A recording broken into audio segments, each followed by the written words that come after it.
is sourdough? Let's talk about what sourdough is. It's a term that's being thrown out there like everybody knows what it is, but sometimes we don't actually know what it is. So I'm just going to give it to you simple. There's lots and lots of fabulous terms out there and definitions, and I'll give a link to another site that did a great job of listing all the different types of terms and stuff like that. And they're all fancy and stuff like that. Keep it really simple. I want to just cook bread, people. Actually, I don't cook it. I just want to bake bread, people. That's all I want. But I want it to be sourdough because I can feel a difference when I use a lot of flour and I just make a yeast with your traditional yeast that you buy from the store versus the sourdough. I can actually feel how my body is reacting to it, especially like breaking down the sugars and starches. So I use sourdough to help ferment, which sounds like a weird term, but it's not scary. Fermenting is actually a really good thing. It helps break down a lot of the stuff, then it adds in stuff. So it's breaking down stuff so my body doesn't have to be busy breaking it down. Then it adds in this nutritional value as well by the fermenting process. It's like a win-win for me and my body. I get to have bread. I get to make bread. My gosh, making bread, touching, feeling, working with sourdough, dough in general is just really, really cool and really fulfilling. And I think that you're gonna learn that how cool it is after you get started with this. So super simple. It's breaking it down so that my body can digest and handle it better, and bringing in that value of the fermenting and stuff like that. So it's easy on my body, and then you get to eat lots and lots of bread. So so that's sourdough in a nutshell, to be honest with you. So it's just an easy way for your body to digest bread. And that's why I'm going to always suggest organic and stuff like that, because there's a nutritional value.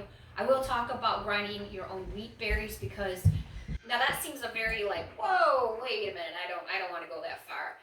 I want to have that introduced and talked about that in this series as well, because it is an option. And once you master sourdough with your store-bought flour, there's a good chance that you're going to start milling, grinding, whatever, your own wheat berries, because it adds in just, it adds in a nutritional value that I don't even know how to explain. I've listened to some people, and maybe I should link to those podcasts that I've listened to below that just like, yep, gotta do this.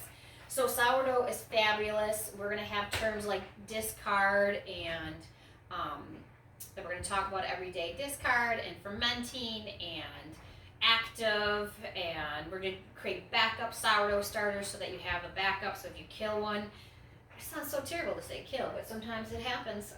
I've only done it once, and it was because it was high humidity. But we always create backup so that I can always go ahead and just revive it, because it does take a couple weeks for your starter to actually get enough yeast in it to make that bread. So let's talk about the yeast.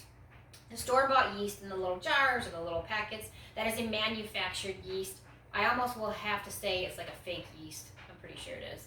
They somehow make it. It does that fun, cool action, right, where it bubbles when you proof your yeast, and then that's what makes your bread rise in a very quick manner. And that's why there's the difference between sourdough and using the yeast bread, I guess we'll call it, is that it puffs up real quick, right? You can have a loaf of bread within 2 hours.